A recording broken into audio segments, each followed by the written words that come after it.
What if I told you that the way that your pedal looks is just as powerful as the way that it sounds? Today I'm revealing my process for finishing guitar pedals with Nitrocellulose Lacquer. Stick around to the end and I'm going to show you as an added bonus how I apply decals to my enclosures. You're going to learn all of the tips and tricks that I've learned along the way building guitar effects pedals for over 15 years. So this is the enclosure that we're going to go with today. It's a vintage enclosure from Gapco. I really like these and I figured if we're going to do a pedal painting video, I might as well pick something big and flashy. Comes with the holes pre-punched in it. And if you want to see how I do my enclosure holes and a basic guide on your first pedal build, I'll link in the description a video that I did on my first pedal build. Please watch this video first, stay around to the end, and you're going to see all of my tips and tricks on how to paint and add decals to a pedal. For this first step, you're going to need two things. And the first one is this, ISO alcohol. Now, I got this from Amazon and I'll link it in the description below if you want to get the same one as me. It's an absolutely massive bottle and it costs basically nothing. And the second thing, I'm definitely not going to link to Amazon because it is one of my old socks. Now, you can use cloth and you can use them like kitchen tissue and all sorts of stuff like that. But what I find is that kitchen tissue rips on these little holes. It becomes a pain and I just prefer to use an old holey sock. So if my wife's watching and she's always telling me off because I've got like odd socks, it's definitely not because I'm stealing them to do pedals. Right, and all you do is just get a bit on your sock or cloth or old t-shirt and circular motion, just rub the pedal. All this does is remove any imperfections on the pedal, any grease, solvents, anything like that. Now if this was a white cloth or something like that, you'd see all of the crud coming off on the cloth, and this just helps the paint adhere to it. Of course, if there's grease or anything on there, or especially with these enclosures, they come with like an anti-rusting agent, no doubt, on them. That all just affects how the paint adheres. Now, we will be aging this one. You don't have to age yours, and if you're not going to age it, this is even more important because you really want the paint not to crack or not to chip. It's still important for the aged pedal because no one wants a pedal where half the paint flakes off straight away. As some of my early customers will attest to, my painting technique hadn't quite got to where it is today. I mean, I'm certainly not perfect, but I have learned a thing or two along the way. I mean, I think I painted my first pedal in like 2008. Seems crazy to think that far back. 2008 on board HMS Monmouth. I was sat in the workshop drilling out an enclosure. I'd never even seen a die-cast enclosure before. Drilling out an enclosure on a pillar drill and just spray painting it with whatever rattle can I could find. Oh, mental. Anyway, I still can't believe how many people watch these videos. It's insane to me that many people take the time out of their day to watch little old me make videos about guitar effects pedals. If you'd like to support the show further and you want to buy one of my custom pedals, I'm having a sale for the whole of April. The whole of this month is going to be 25% off everything. All you need to do is follow the link in the description, and when you buy a pedal, type in the coupon code TrueGritApril. I'll say that again. Coupon code is TrueGritApril. Thank you. So there's that nice and clean, and now we'll move on to adding some undercoat. This is the stuff I like to use for undercoat. It's called Hyco Perfect Finish. Now, this isn't nitrocellulose lacquer, which I'm sure some of you will hate. Basically, this gives a great base coat, and it really does help stop the pedal chipping in the future. And instead of spraying it like I would normally spray nitrocellulose in long sweeping motions, which is obviously the right way to do it, I find with this you get loads of runs if you do it like that. So for me, I just give it almost like a wash fashion, and it'll take a couple of coats before it adheres properly or before it stops looking blotchy. That doesn't matter, just give it that sort of fashion. And then same over the top. Now if I spin that right the way round, we can get to the other side. It's always good to have it raised off because these end bits here tend to get like drips on them or stick to whatever it's situated on, and it becomes a real pain. Don't worry if it's blotchy first time round. After the first time, we'll sort that out. Clearly my dog's going nuts in the background there. Cheers, Gibson.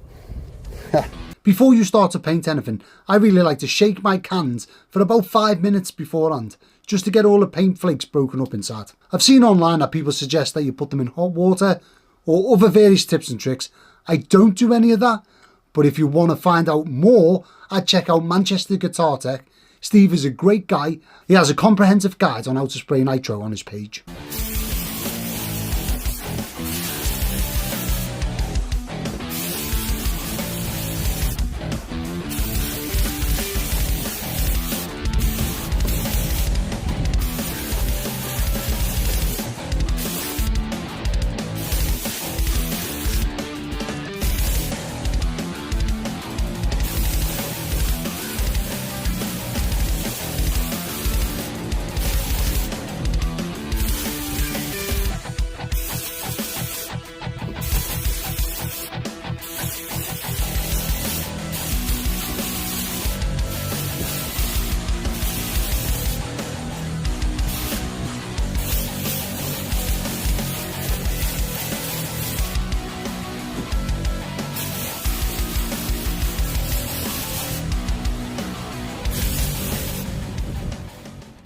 So this is the paint I prefer, the Nitrocellulose Lacquer. It's Dartford's Nitrocellulose paint.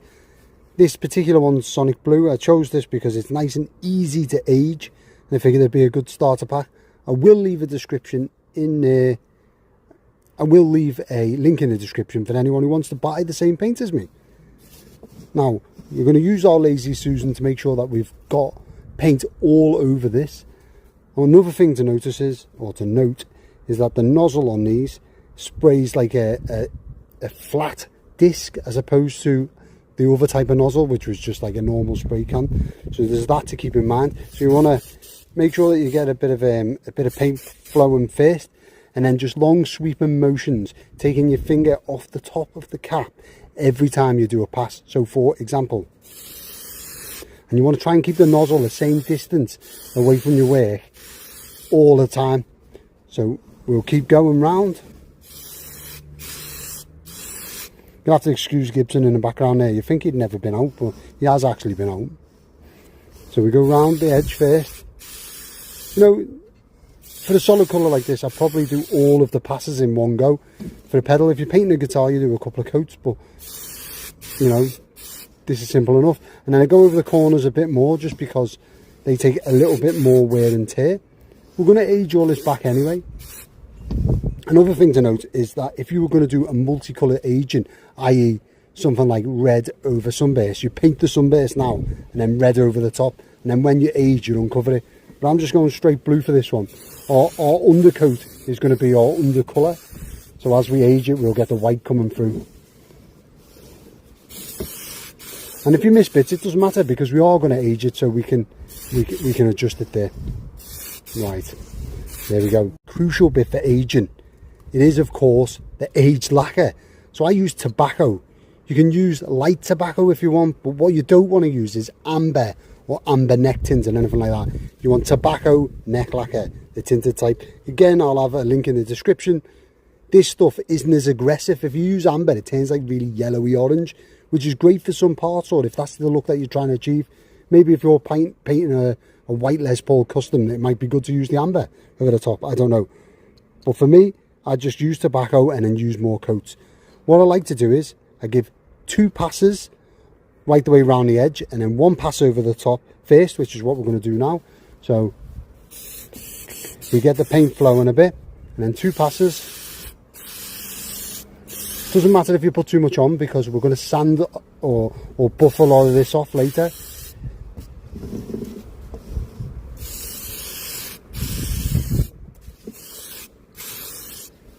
That was more than 2. And again the corners. And then for the top, you just want to do 1 pass. You don't want the top to be quite as aged. Well, in my view, you don't want the top to be quite as aged. Now it's time to add the accents, and this is an important bit. You don't have to add accents if you don't want to, but for me, the input jack is going to take a lot of battering. I mean, let's face it, an aged pedal never looks like what I paint. It's not. It's just, this is kind of like art, if you like. The input jack, I think, is going to take a lot of battering. We're going to do a lot of sanding around that area. So I like to just give that a little bit more. Likewise, on some of the corners, I like to give them a bit more, because we're going to do quite a bit of aging on the corners here. And also the stomp switch. We're going to do a bit of aging around there and then around the controls. Just little squirts. All that does is just add a little bit extra on. And as you can see, it's not over the top. You don't need to go over the top. But if you do, don't worry. Because like if you see here, I've got a couple of splodges. Doesn't matter. Because when we give this a bit of wet and dry in a bit, it'll all be fine. When your enclosure is dried, you should be left with something like this. Now, as you can see, the tobacco has yellowed the sides. It's a little bit rough to feel. It's got the quote unquote orange peel texture. I don't know if I can get that in on the camera yet. There you go. Orange peel texture, that's no good.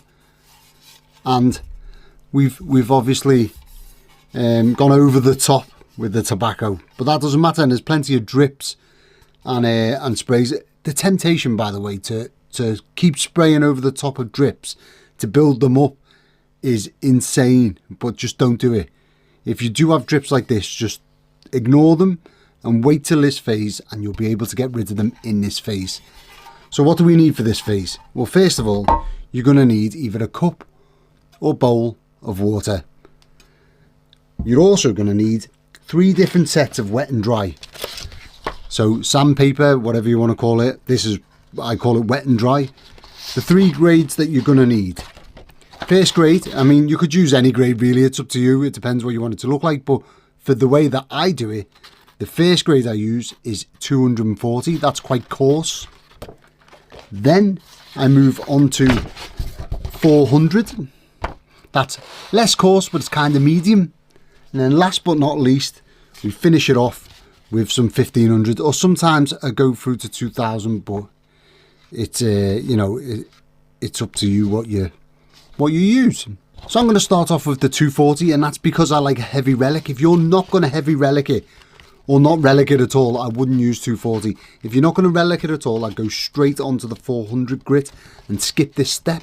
And remember, as I've said before, this all works on guitars too. There's just one extra step with your guitar finishing. Stick around to the end and I'll show you that too. Right. So if I just rip off a small square, that's all you need. And then dip it in your water. I've seen people say that you soak it in the water for a certain amount of time and all this jazz, and use like washing up liquid in there. I don't bother with any of that. I literally just soak it in there like this. And then I'm going to use this to do the initial aging, so to remove the most lacquer that I can. So first of all, them spots that I want to get rid of, they'll be gone through this. Now, don't worry if you see it starting getting lighter underneath on the finish. That's because you're bringing the sonic blue out from underneath the tobacco. It's fine. I do it quite heavily because obviously I like the way that aged things look, or aged pedals look, and aged guitars. So you give that in circular motions. You can go up and down, but it helps to go in circular motions. What I try and do is I try and remove the lacquer around the frame of it enough to show the sonic blue through. See how it's starting? I mean, you probably can't see that because of the light. See how it's starting to happen here? I like that sort of look. And then the stomp switch as well. I go probably a little bit more over there than I would anywhere else because I like how it looks aged. You can do as much or as little as you like. The key to it is you can always sand a little bit more or do a little bit more, but what you can't do is you can't add lacquer back on without going and spraying it and waiting for it to dry. Now we're approximately 24 hours on from when I sprayed it, and sometimes if you make a mistake and you have to strip it off and start again, you're putting yourself, you know, a day behind, which obviously isn't good, especially in my game. And it's another reason why I hate doing custom orders. Right, I'm going to go ahead and keep doing this and bring it to a state where I can show you it a bit further. Here's another top tip from Joe. The lacquer is obviously going to show through the decal. So the decals that I use, the water slide decals, which we'll get onto in a second, they are not completely opaque unless you pay loads of money for them. So where I'm going to put my artwork, which is roughly about here, I'm going to sand that probably a little bit more because it helps the artwork show through. So I want it to either be blue, or you could even go through to the undercoat and white. And also, let's face it, right, you could really have done yellow underneath the blue, and as you're sanding this off, it will show yellow underneath it. Or, you know, this is how all of the Fender custom shop are doing their age finishes. You know, they'll finish the guitar and then finish it with another paint over the top, and then when they sand it back, it's like, you know, pass the parcel and you're digging into it underneath to the good stuff. Now around the edges is same again. I'm not as exact with this because I have a style and I know where I like to age them to. You can age them as little or as much as you want, or nothing at all. You could have like a closet classic where you just do the aged lacquer, the tobacco. It's completely up to you. That's the beauty of this stuff. You can have it however you like. You wouldn't believe the amount of hate I get online for aged pedals, but then this video is probably my most requested video, so it's a bit insane.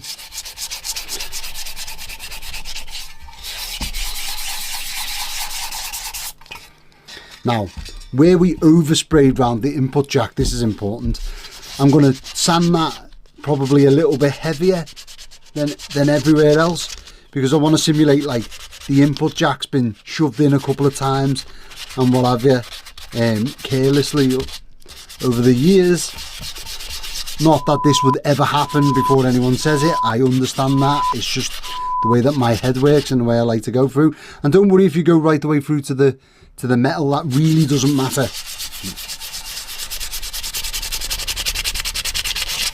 Like, if this was a guitar that I was aging, I would do all the clear coats and finish everything before I started aging, because that's how aging happens on a guitar.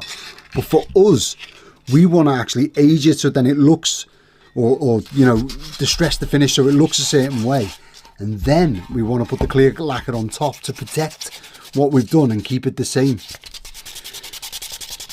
And this was a mistake I made years and years ago. My buddy Anjay got a couple of my very early pedals and he said the paint just falls off them, and it's probably because I weren't doing the top coat of lacquer properly. And I say properly, understanding that there is really no properly, it's just all about preference. But the lacquer really didn't last. A little bit heavier down that side.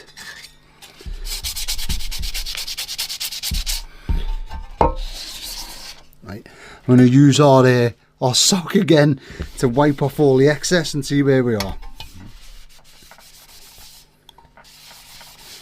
Right, so that's where we are on the top. It's starting to get there. You can just see there's like a hue of that tobacco, but I'm going to keep going until I get to a place where I'm happy. So here we are at a point I'm happy with. Obviously this isn't the finished product, and I am going a little bit heavier than I normally would, just to show you guys, you know, we might as well take it to the extreme type thing. So we've got some white showing through here, some bare bits of metal. That's all fine. The input jack is heavier aged, and we're still seeing a lot of tobacco around the edge, which we're going to have to wear down. Now, another technique that I do use now and again, however, I tend not to use all that much on my production pedals, but I'll show you it anyway, is adding dings and scrapes and stuff with a set of keys. Now, when I aged the guitars that I've done in the past, like my Flying V or the Gibbons Telecaster that I did, or I think I did like a Sherwood Green Telly at one point, all of these were done using this method, where you can drop the keys on a couple of times and create a few chips that way, and also add in a scratch or two. I mean, that was done pretty poor, but like, you know, some marks in the finish like that. Now they just look like scratches at the minute, but you'll see what I mean in a second. Do you know what? I come to this conclusion. It sounds really weird, but I come to this conclusion on how to do this bit by looking at the cupboard next to where I used to watch keep on board. So on board Monmouth years and years ago, there was a computer behind the Marine Engineer Officer of the Watch 1 where I would sit. Behind us there was a computer, and there's a little desk under that computer, like a cupboard, that had been varnished. It looked terrible, but it'd been there for so long, it kind of looked, because it was the same colour red, but it kind of looked like the back of a 59 Les Paul, where the the mahogany had all gone black, where the cover had been worn away, and people's overalls had been rubbing on it for like, I don't know, that shit was around for what, 30 years? But what had happened was there was scrapes and dings in it, but then over the years, people have rubbed past them scrapes and dings with their overalls again while they're standing at the computer. And it kind of knocked the edges off them and rounded them over. And that really looked like an age finish on an old Les Paul or an original Les Paul. So they kind of give me this idea, which is, once we've done our initial sand, added some dings in, then we move on to our 400 grit wet and dry. So just take a bit of that, give it a little bit of a wet, and we're going to go over the whole pedal. But this is where we pay attention to what we're doing. So it's not just aimlessly, you know, knock and finish off. Now we're going to go over all of them dings, probably a bit lighter this time because the paint's going to remove a bit quicker, because we've got rid of our neck lacquer, the tinted lacquer, over most of it. And the base coat will remove a lot easier. So you've got to be a bit careful. And this is still quite coarse. So just a little bit over them, just to take the edges off a little bit. And then also over the pedal where you still want to remove some, remember, like I said, some of the tint and stuff, and just generally go over the whole thing. This will remove a bit more, and how much of this you do depends on how aged you want it to look. You know, I tend to like them better when they're a bit more conservative, unless I'm doing something a bit wild. I can feel a hate storm coming on this one because people are really divided about aging pedals. Some people love it or some people hate it, you know. It's a bit like my off-centre foot switches, eh?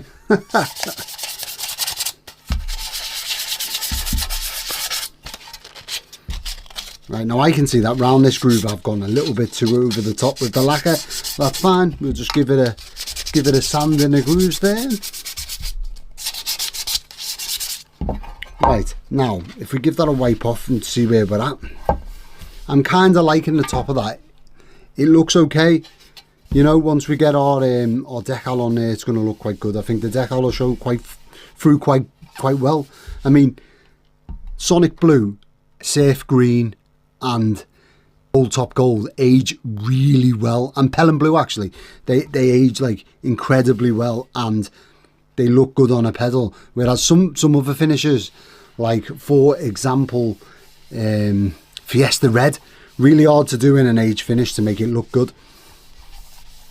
But well, in my opinion, I always have to keep saying in my opinion because people don't have to get offended. They think I'm talking in absolutes. Right, now we're going to move on to our 1500 grit wet and dry. So we take a little bit of that, and this is where the fine tuning comes in. We want to do the whole pedal to make it smooth for the start, or smooth to touch. A, so our decal will go on there, but B, so then there's a nice finish for our top coat to go on. But I'm going to start off with these scratches. I'm just going to go over them, and this is what's going to create the soft edges on them. 5 hours later. You do want to keep wetting your wet and dry as well, because the water kind of washes away the debris that you're sanding off, so it doesn't clog up your sandpaper as much.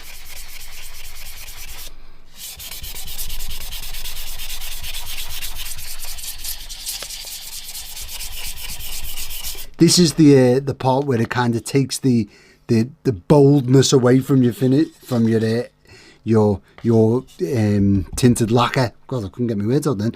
Boldness away from your tinted lacquer, so it doesn't look quite as striking.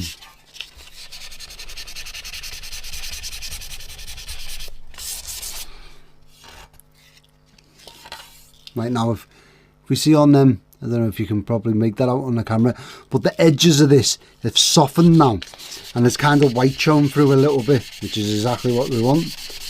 I'm going to keep going with that, but I'm also going to go and do the top, because our decal is going to be here and our brand is going to be here, so I want to make sure that they're real smooth as well.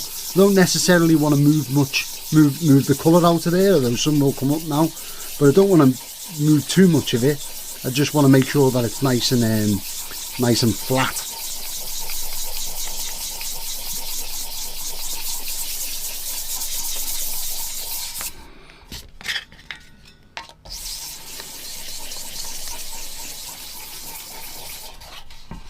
And then, of course, another place that we need to pay particular attention to is where we sprayed that extra lacquer on the input jack and over the back here.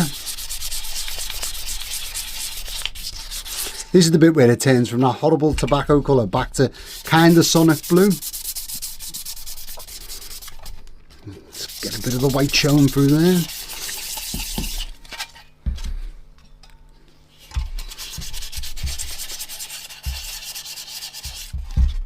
It's incredibly hard to do this and keep it on camera.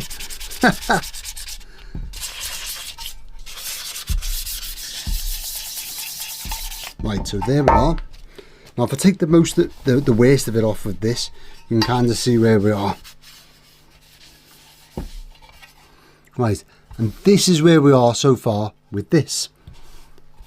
Now even the bits that are sonic blue, because of the tobacco over the top of it, it's still duller and it's not quite as bright blue as it was. I don't know if that's going to come across on camera, but it really does help. Now we're going to move on to the decals. Now's the fun part, the bit that I really do enjoy, and that's getting the right decal for the pedal. We are of course going to need some fresh water, which I've now got. A sharp pair of scissors. I've got these that I definitely didn't nick off HMS Monmouth when it was in service still. And some decals. Now these are scraps of paper because I get my decals made up for me. However, you can print them onto decal water slide paper. I think it's called water slide paper. Anyway, I'll put a link in the description that'll take you to the one that you need. It's for laserjet printers and you can just print onto it anything you like and then cut it out and slide it on. I printed my own decals for absolutely years, but when I was on board, it was getting really hard to use the printer to do it while I was away. So I started getting them made up and sent out to me while I was on deployment. Now, first thing, we need to choose what decal we're going to have. The obvious choice for me is this pin-up, which everyone's seen before. I love this one. It looks like it would fit here. The V of her body would fit kind of with the rope and her legs either side of this knob position here. This is going to be an Abbey Road fuzz, by the way, so we're going to have volume, fuzz, and then pre-gain, or maybe an EQ switch, probably pre-gain here. So really she fits in rather nicely there, so I'm going to put her in the maybe pile. Then we've got these two. So there's the old gypsy woman with a wolf on her head. I do like this one. It looks like it would fit in the gap, although I think the very bottom of it may touch the stomp switch, maybe not, or the top of it may be obscured by this knob, maybe not sure. Or there's the black and white eagle. I'm not feeling that one, so it would definitely be the gypsy woman if I was to choose this. So all I'm going to do is I'll cut her out and I'll put her in the maybe pile and that in the no. Definitely maybe. Hey, can't believe I'm going to see Oasis soon. Can you believe it? I've never seen them live. I almost seen them in Glasgow back in like 2009. No, 2008. But I couldn't be bothered going. I sacked it off. Anyway, next decal is this rather large pin-up. I quite like the pin-ups.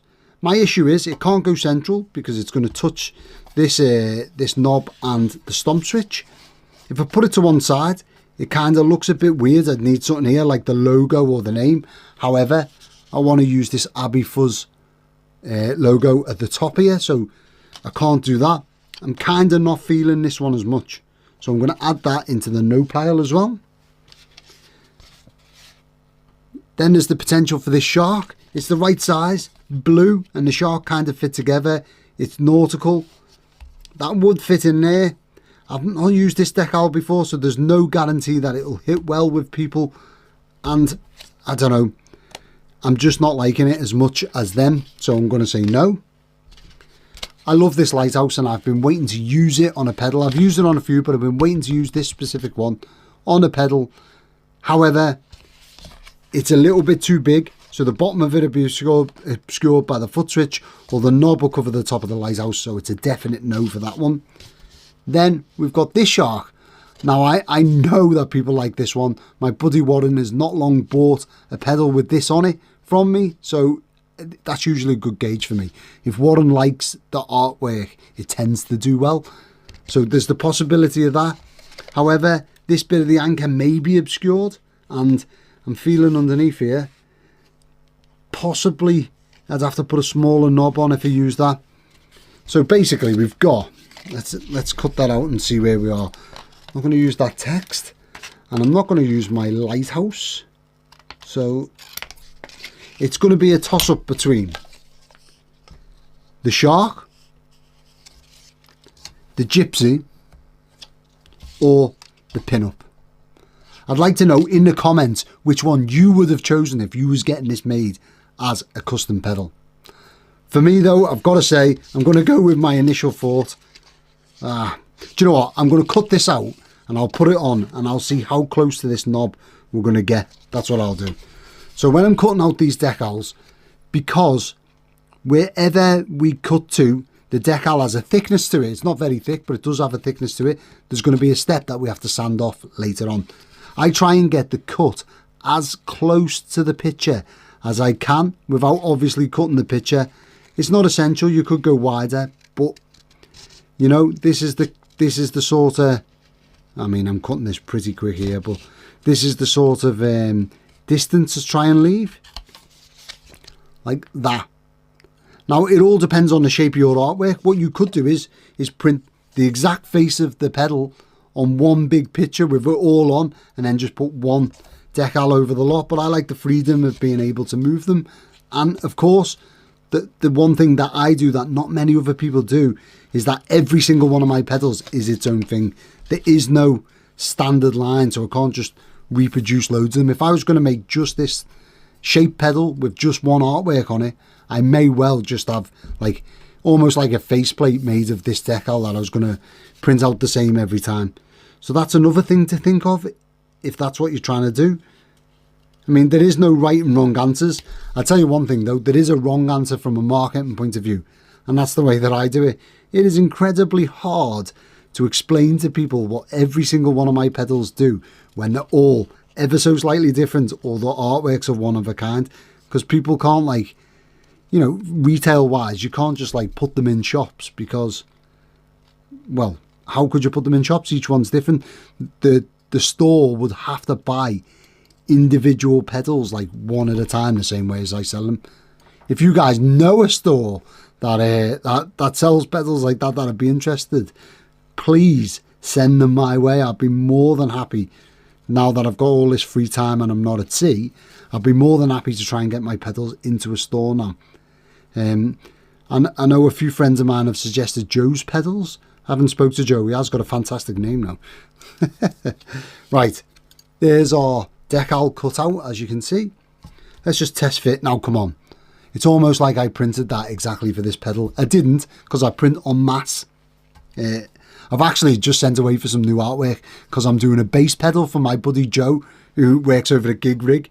He's like, he's come up with like the most insane idea for a bass pedal. Anyway, I've printed some super secret artwork for him that he has no clue is coming, and he's either going to love it or absolutely hate it.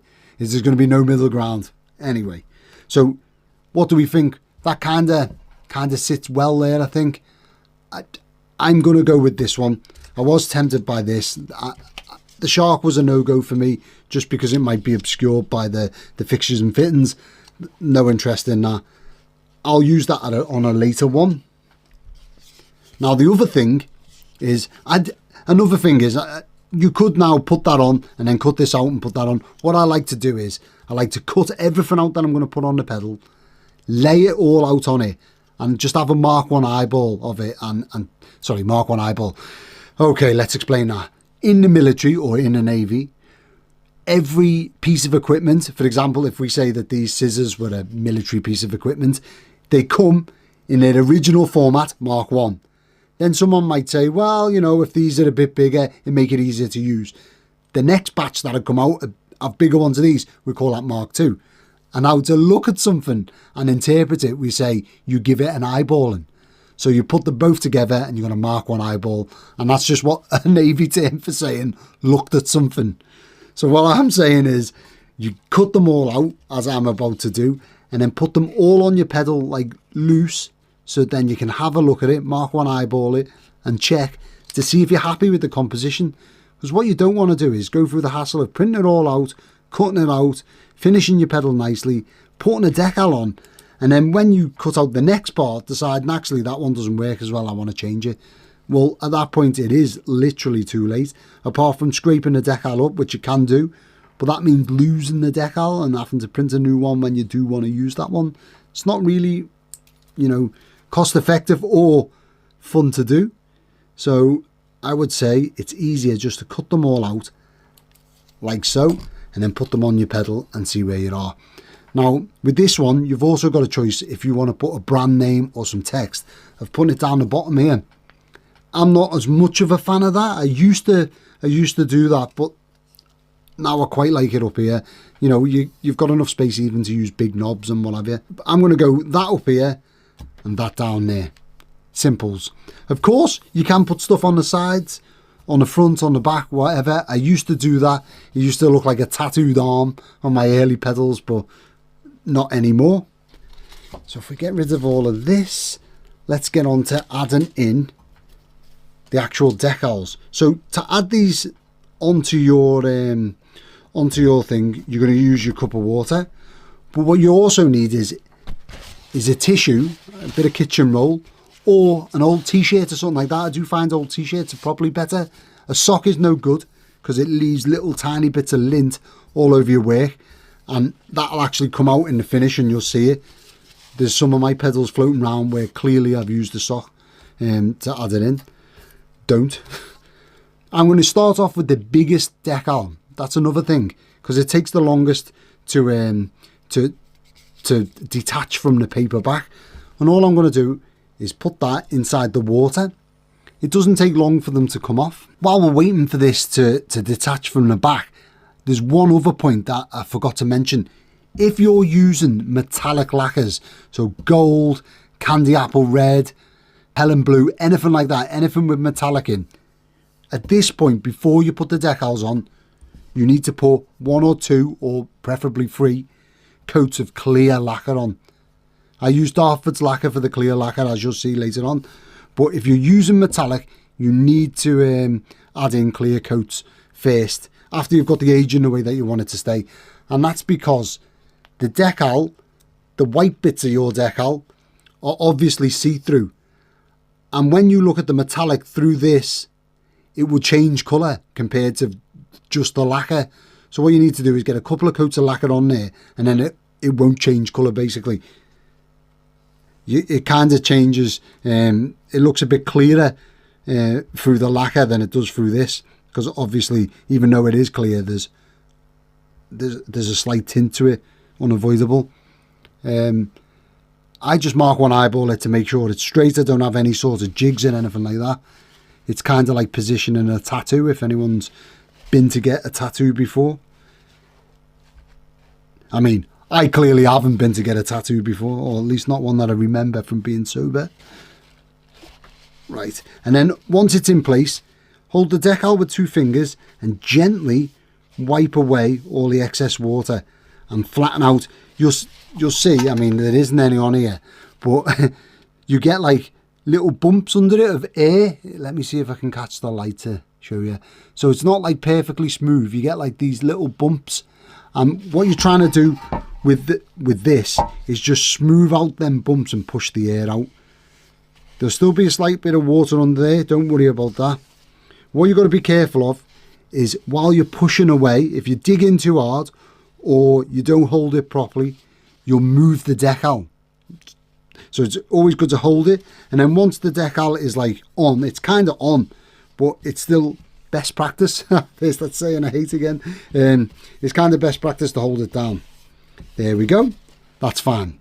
And now I'm going to repeat the process for this. Right, so this one's now softened up and ready to slide off.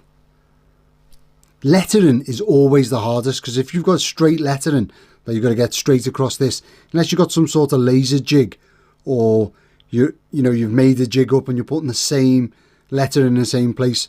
Like a good person to watch would be Marcus Reeves when he does his stamping and stuff like that. He'll have like a wooden jig that he's made up that holds everything in the right place, and the stamp goes down in the right place. It's beautiful to watch. It's perfect, in fact.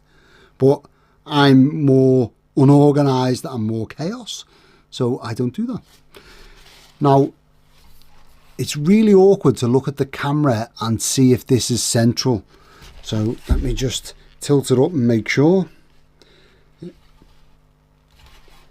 Right, so that looks good to me.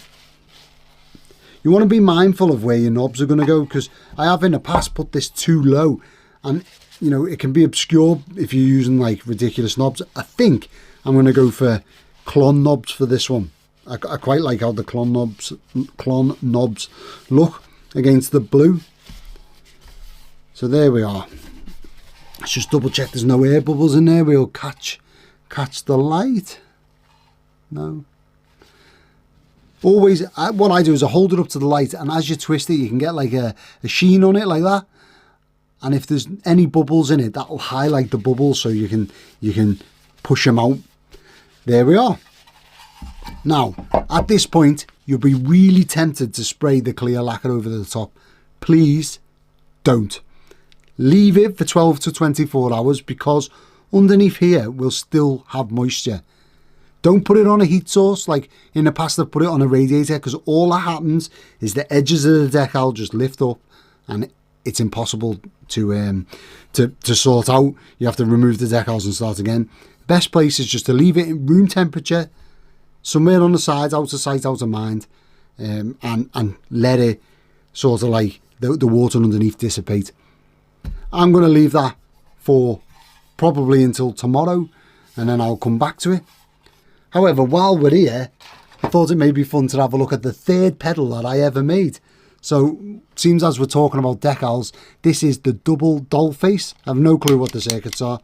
All the parts were bought from Small Bear Electronics. Now, as you can see, if I can get the light on this, I did not get the orange peel out, so you can see it's all bumpy. I mean, you'll forgive me, it was like 2008, 2009, something like that. I was using similar like text and decals that I always have. I mean, the Hello Sailor badge is down here. And actually, let's see if I can get this on camera.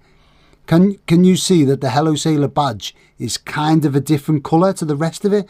And that's because I put the decal down before I sprayed the clear over like the gold burst I was trying to do. So because I did that, and same for this anchor here, you can kind of see that it's, let's see if I can get it in there. You can kind of see see there? It's like slightly a different colour because the gold's brighter underneath the decal, because I never put the clear lacquer on. And also you can see where I never sanded properly around the decals, because there's like a raised bit around them. That's terrible. Not keen on that. And you can kind of see areas by the Hello Sailor where there's discoloration, because I just hadn't learned yet. I was basically, trying to see what, figure this out. And you can see I chose chicken head knobs for this one because I bought them from Small Bear, but actually they cover up the labels for each part of it. This is why we lay them out and plan it before you start spraying lacquer anywhere. I also put this Fablon around the edges. I mean, what was I doing there? But still the same badge though. The old Hello Sailor pin-up from my tattoo on my shoulder. Get in. But yeah, I thought that was a fun one. I mean, look at that. This is annoying. Look how off-centre that is. That should be round at the bottom, straight. Why on earth did they do it like that? I'll tell you why, because I had no clue what I was doing. There are two types of clear lacquer.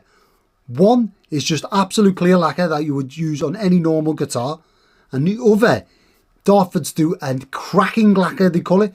Basically, this is lacquer without the plasticizers in it, and this makes it really good for aging if you want to create lacquer checking. Now, this is a bit awkward on a pedal. Sometimes the checking doesn't go quite the way you expect, but on a guitar, this is the lacquer that you want to use. I would use maybe 1 or 2 coats of this and then use the normal clear lacquer as well, but it's up to you. I actually aged my Les Paul with this lacquer and it come out great. The lacquer checking was really pronounced. I don't use this on my pedals usually, but I have built some in the past with it. Again, it's going to come out as a disc, if you can see that, and I'm just going to use sweeping motions.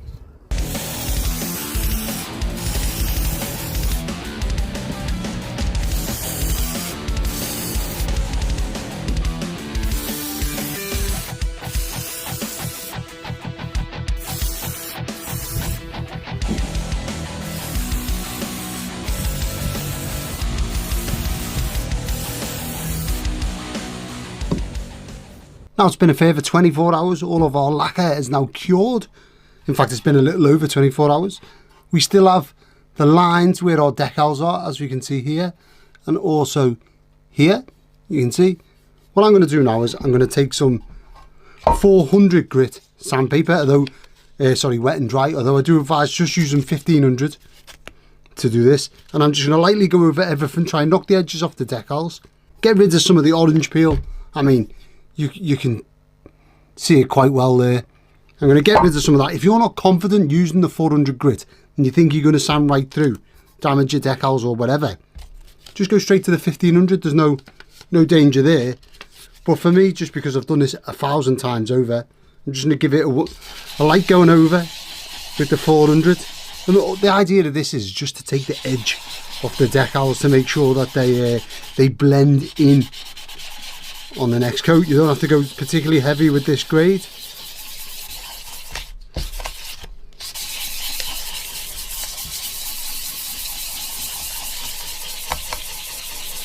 What we don't want to do is sand through and start affecting the finish underneath our lacquer, because we're not building up the coats of lacquer then. We're just taking them all off. You want to take as little off as you can and still get the effect. So if you haven't done an age finish with this, I would go straight to the 1500 and really pay attention to your corners. Don't push down hard. You know, be very, very careful, because if you sand through, you're going to have to repaint in colour and repaint with lacquer over the top, clear lacquer over the top, which is a pain. And as you can see, there's some drips coming through there, which I'm just going to use the 400 grit to get rid of.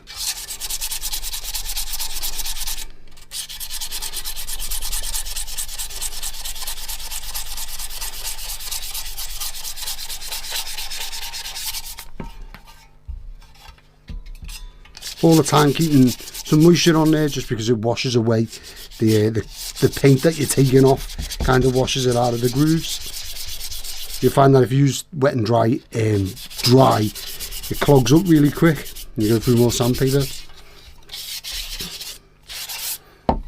Now I'm going to move on to the, probably should do a bit more with that, but I'll move straight on to the 1500 grit. This is where you're trying to really get rid of the edges on them decals. You don't have to get rid of them completely, just to knock them down enough. Then the next couple of coats of lacquer will really hide them. You can feel, as the orange peel disappears, you can actually feel under your fingers the difference in the resistance to the wet and dry. It kind of becomes smooth, and the wet and dry almost sucks to the paint. It's hard to explain, but you can definitely feel it.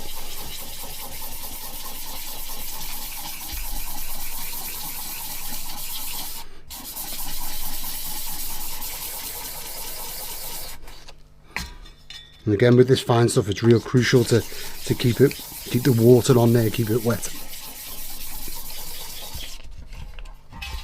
And then of course, around the last bits, around the edges, and then we'll be done. We'll go back and we'll add in our final coat of clear.